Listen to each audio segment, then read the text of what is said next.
Assalamualaikum warahmatullahi wabarakatuh. Waalaikumsalam warahmatullahi wabarakatuh. Selamat pagi dan salam sejahtera bagi kita semua.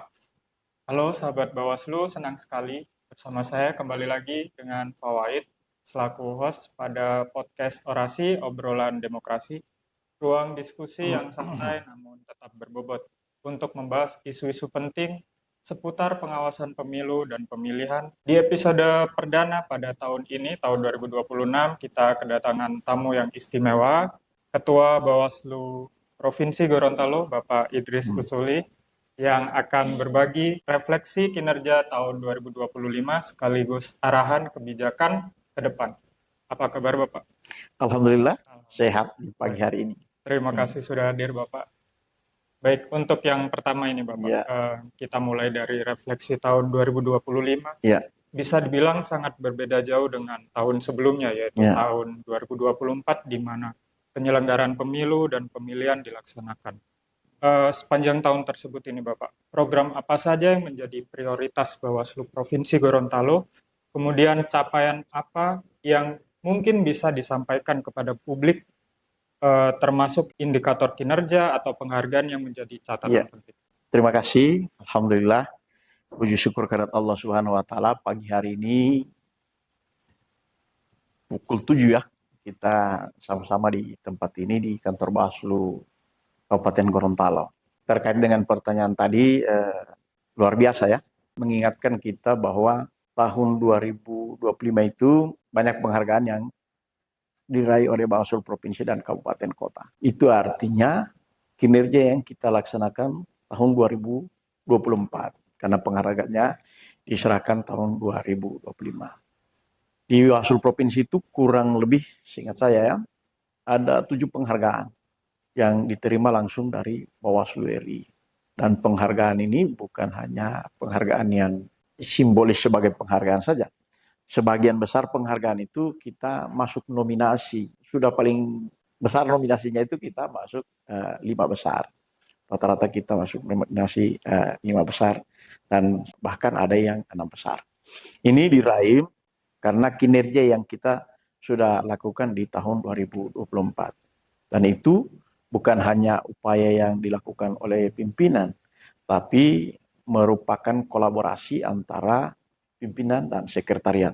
Mudah-mudahan di tahun 2026 ini kita bisa tingkatkan lagi dengan catatan bahwa tahun 2025 ini sudah bisa kita tuntaskan hal-hal yang harus bisa, paling tidak ya, kita mempertahankan, agak sulit ini kan mempertahankan, dan menambah lagi, atau meraih lagi yang sempat tertunda tahun kemarin. Ini upaya maksimal yang harus kita laksanakan.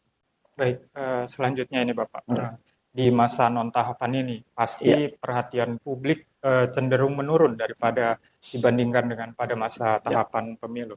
Bawaslu juga dihadapkan dengan kebijakan adanya efisiensi anggaran, sehingga menimbulkan yang work from anywhere, WFA.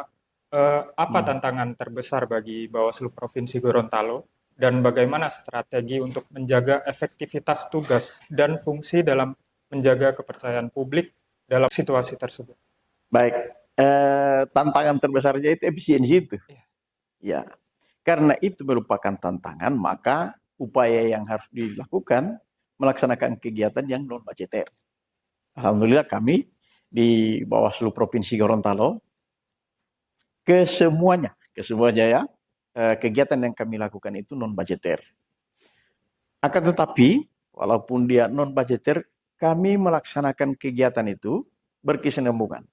Karena berdasarkan rapat pleno yang kami laksanakan tanggal 6 Januari, Bawaslu Provinsi sudah menetapkan kegiatan-kegiatan yang akan dilaksanakan selama sepekan, selama sebulan, kemudian triwulan, semester, dan setahun. Itu sudah kami programkan. Bahkan minggu kemarin sudah di-launching yang untuk kegiatan hukum dan kemudian ditambah lagi dengan kegiatan penanganan pelanggaran. Kemarin juga sudah di-launching. Ya, sudah di-launching. Artinya kegiatan-kegiatan yang dilaksanakan oleh hukum itu insya Allah akan dilaksanakan setelah kemarin di-launching 10 bulan ke depan.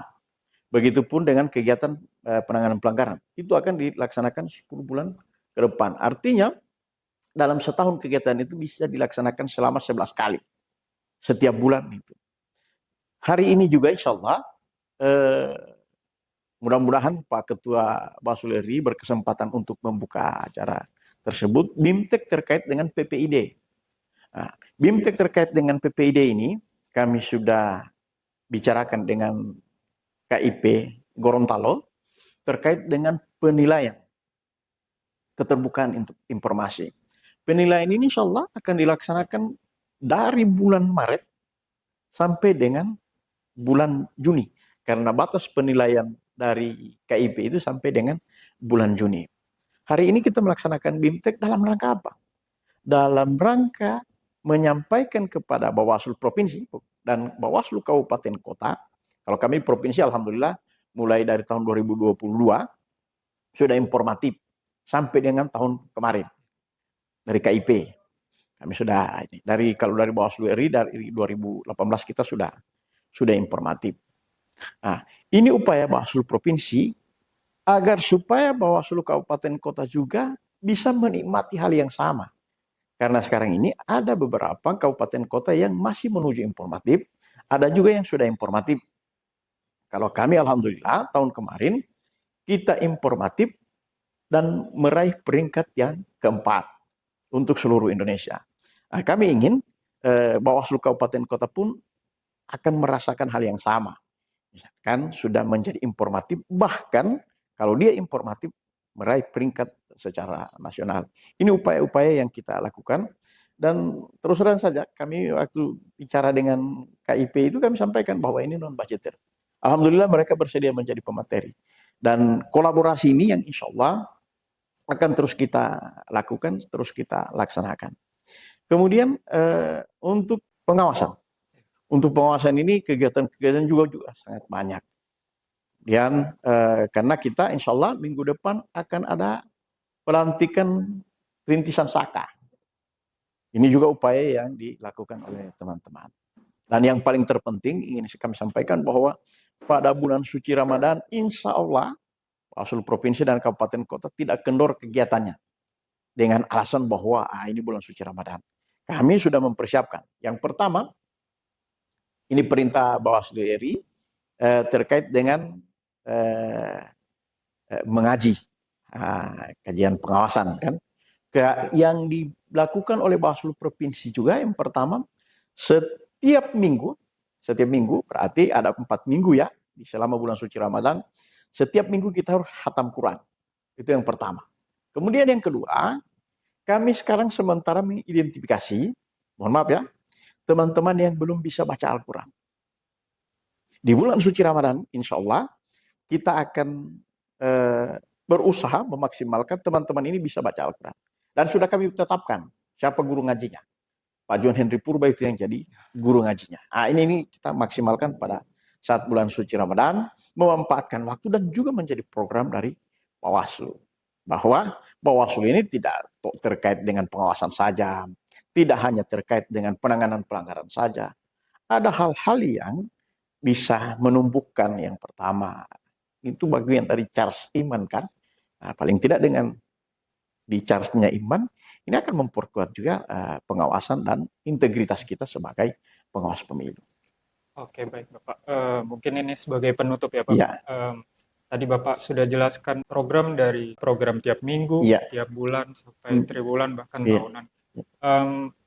Apa arahan Bapak kepada Bawaslu Kabupaten Kota, khususnya Bawaslu Kabupaten Gorontalo, serta pesan kepada masyarakat, terutama pendengar podcast Orasi, agar semakin sadar bahwa menjaga demokrasi itu bukan hanya tugas penyelenggara, Bawaslu, KPU, maupun DKPP, tetapi tanggung jawab kolektif seluruh elemen yang bangsa. Baik. Pesan saya yang pertama kepada Bawaslu Kabupaten Gorontalo sebagai penanggung jawab pengawasan pemilihan dan pemilu di Kabupaten Gorontalo yang menjadi tugas dari Bawaslu untuk menyampaikan ke publik bahwa terkait dengan pengawasan ini bukan totalitas adalah tanggung jawab dari Bawaslu Kabupaten Gorontalo. akan tetapi menjadi tanggung jawab stakeholder agar supaya semakin banyak yang mengawasi, maka akan semakin baik kualitas dari pemilu dan pemilihan. Kemudian kami ingin menyampaikan kepada publik bahwasanya Bawaslu Provinsi, Bawaslu Kabupaten Kota selalu hadir. Salah satu contoh misalkan terkait dengan data pemilih. Bawaslu Provinsi dan Kabupaten Kota sudah membuka posko.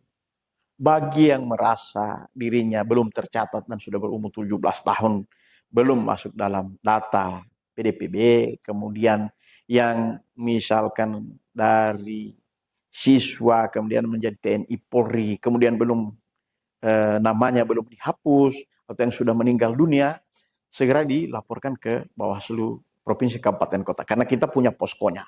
Itu pertama yang kita lakukan. Kemudian yang kedua, sekarang kalaupun kita tidak di lapangan, justru hal yang paling kita lakukan sekarang ini adalah peningkatan kapasitas dari SDM. Apakah yang ada di penanganan pelanggaran, kemudian yang di hukum dan sengketa, kemudian terutama yang di SDMO dan Diklat, ini terus kita tingkatkan kapasitasnya. Sehingganya kami ada program-program yang sudah saya sebutkan tadi. Itu upaya yang dilakukan untuk melaksanakan kegiatan ke depan. Bahwasanya untuk menghadapi pelaksanaan pemilihan-pemilihan, kalau seperti kendaraan sekarang kita ini sementara pemanasan dan siap untuk jalan. Dan yang paling terakhir, sampai dengan sekarang ini, kita terus berkoordinasi dengan stakeholder, terutama KPU, terkait dengan PDPB dan Coktas, yang insya Allah akan dilaksanakan dan Alhamdulillah KPU Provinsi Gorontalo sudah datang ke Bawaslu dan membicarakan hal-hal yang harus dilakukan oleh Bawaslu Provinsi, Bawaslu Kabupaten Kota, KPU Provinsi, dan KPU Kabupaten Kota. Dan ini insya Allah akan ditindaklanjuti dengan pertemuan selanjutnya. Terima kasih. Baik, terima kasih Bapak atas arahan serta informasinya. Semoga berguna juga buat kami Bawaslu Kabupaten Gorontalo serta para pendengar dari podcast Orasi.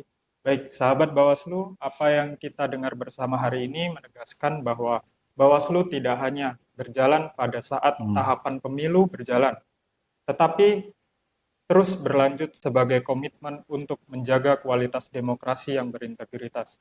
Tahun 2025 menjadi fase penguatan fondasi dan 2026 adalah momentum untuk melangkah lebih strategis, adaptif, dan kolaboratif. Saya Fawaid selaku host pamit undur diri. Terima kasih telah mengikuti podcast Orasi, obrolan demokrasi. Wassalamualaikum warahmatullahi wabarakatuh. Salam awas.